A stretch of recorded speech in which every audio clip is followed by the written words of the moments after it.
Hey there. It's me, Eden. If you are new to the channel, then please subscribe to my channel and visit my Patreon page for early access, link in the comment, thanks. I spent the next week hanging out at home, at a friend's house, or at the theater with Barbara and Marge. The crew people were building new sets and there was frequently someone working in the theater either doing carpentry or painting scenery. What I didn't do was go anywhere where I would be exposed to the public. I began to wonder if this separation from the masses, which I was beginning to practice, was what led many stars on movie sets to distance themselves from even the rest of the cast and crew. During the week I received an updated script for the new movie, and a whole packet of information about the production, the studio, and area where we would be staying. I also had contact numbers for key people if I had any questions or problems. I hadn't given the movie much thought since I had signed the contract in Mexico, and I hadn't even realized that I didn't know who the director was until I saw the name on the contact list. I had previously only met the producers and casting people and had been offered the job without even a single callback. I had assumed that my role in Under the Scarlet Maple was responsible for getting the job, but now I began to wonder because the director named on the contact page was none other than Jason Landois, the director of Oliver on Board. On New Year's Eve, Carol and I started getting ready early and finished up after dinner. Carol had gone to the hair salon, but Mom helped me do my hair at home so that I wouldn't have to go out in public. Carol had been asking me for days about my date, but I had refused to tell her anything. At 8 o'clock, the doorbell rang and I answered it. I invited my date to come into the living room. Mom, Carol, you remember Debbie's cousin Michael, don't you?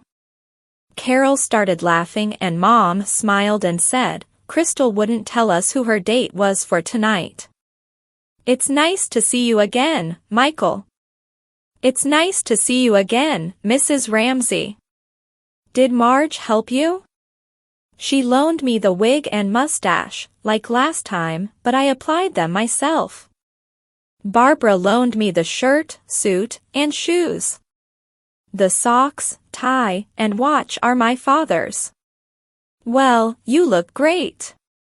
Don't you think so, Carol? Carol had managed to stop laughing. Yes, great. If I hadn't met Michael before I wouldn't know. The doorbell rang and Mom said, that must be Vinny. Now remember, Carol, not a word about Michael's identity. Okay, Mom. I want to see if he can see through the disguise anyway. Carol went to open the door and bring Vinny in. As they came into the room, Carol said, Vinny, this is Crystal's date, Michael Murphy. Michael, this Vinny DeMarco. Hi, Michael. Nice to meet you. Hi, Crystal. Hi, Mrs. Ramsey. We all returned the greeting and Mom said, I know that you're anxious to go, but I want to get some pictures first. Everyone lined up in front of the Christmas tree. We posed for pictures for about 5 minutes and then left. I went in Michael's car and Carol went to Vinny's. You could hear the music coming from Stephanie Campbell's house from 2 houses away. Since this was winter and the houses were sealed up tight, you just knew that it was going to be loud inside. Stephanie answered the door and welcomed us. Hi, Happy New Year, she shouted over the music. Come in, come in. Hi, Stephanie, Carol shouted back, you know Crystal and Vinny, and this is Michael. Hi, Michael. Welcome. Take your coats off and you can put them on the bed in that room, she said, pointing to a door, then go on into the living room. I have to check on the snacks that I'm cooking. Vinny collected our coats and took them to the bedroom as the rest of us went into the living room to say hello to the other guests. There were 5 couples and Stephanie's boyfriend sitting or dancing. The music was deafening, so there weren't any conversations going on. As we began to shout our hellos, the music turned way down.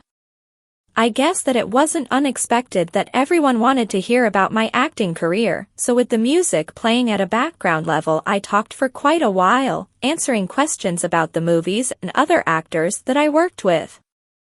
After almost 2 hours, during which Stephanie continued to bring out cooked snacks like tiny egg rolls and mini pizzas, the interest waned a little, and couples started to dance again, but I continued to be the center of the conversations until almost midnight when Stephanie turned on the television and we watched the parties going on around the world.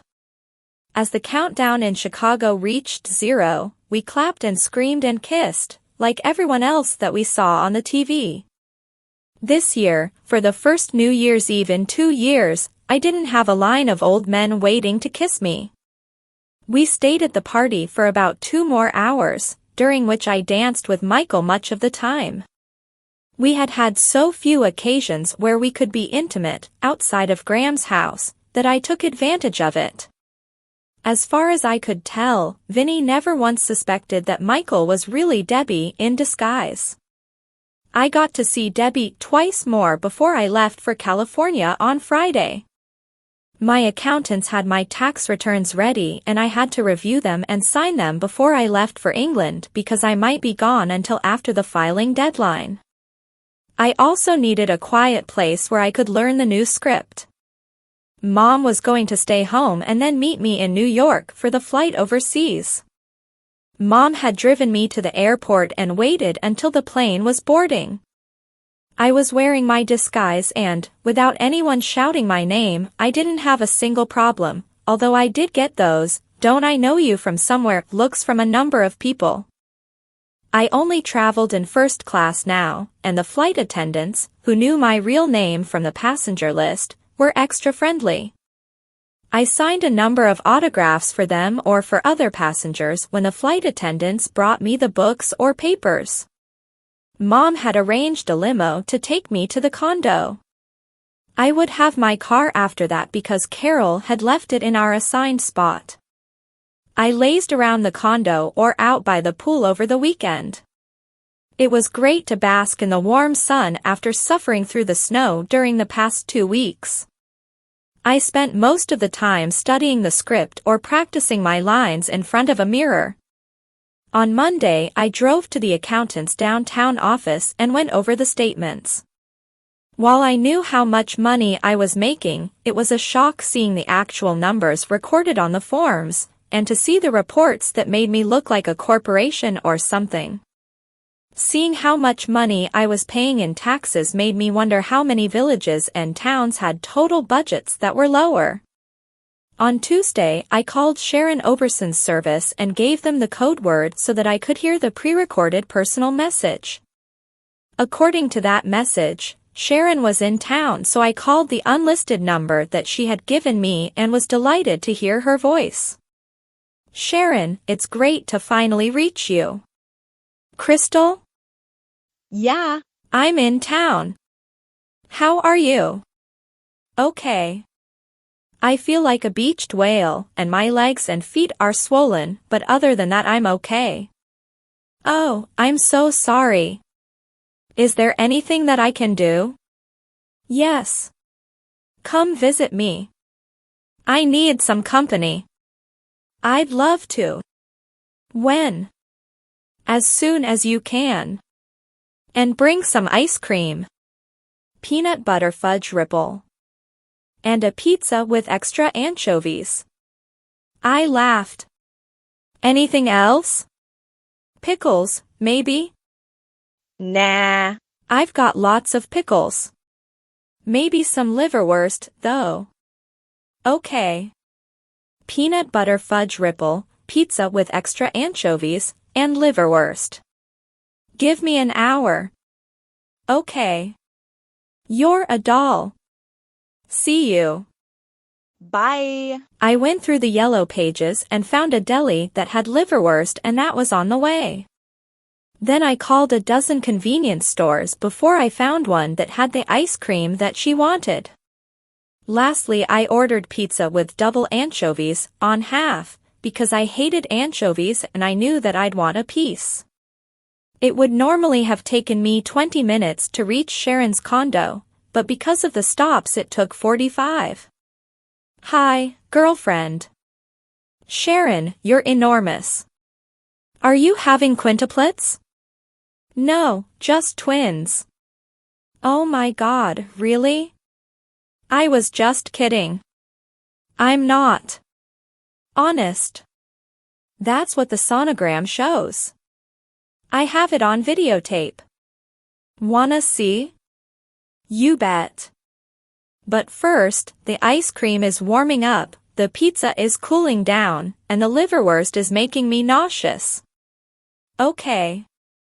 I'll put the ice cream in the freezer and the liverwurst in the fridge. Let's eat pizza. Sharon went into the kitchen with the ice cream and liverwurst and came back with 2 dishes, 2 glasses and a container of milk. I had put the pizza on the dining room table and sat down. Only half with anchovies? Sharon said as she looked at the pie. Half with double anchovies. I can't eat them. They're too salty for me. Wait until you get pregnant. You'll be surprised what you'll want to eat. I never liked anchovies before either. How soon are you due? It can't be too much longer. About 3 weeks, my doctor says. I'm sorry that I won't be here for you. I have to be in England in a week and a half. I'm sorry too. I wish that you could be there when my babies come into this world. I would if I could. And I won't forgive you if you don't let me know as soon as it happens. I'll leave you a contact number today and I'll call with a direct number as soon as I have one. I stayed with Sharon until after 10 o'clock that night. Roy was away on a job, so she was alone. He would be back about the time that I was leaving for England. I visited Sharon almost every day until the day that I had to leave. I would call every morning and find out what food she had a craving for, and then I would bring it with me. I helped her by doing her cleaning and fetching things for her so she wouldn't have to get up. She assured me that Roy was on his way back and would be there to take over right after I left. The only day that I didn't see Sharon was the day that I had lunch with Jennifer Blythe, my publicist.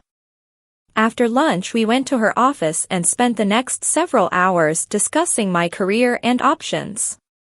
Afterwards I returned home and worked on the new script some more.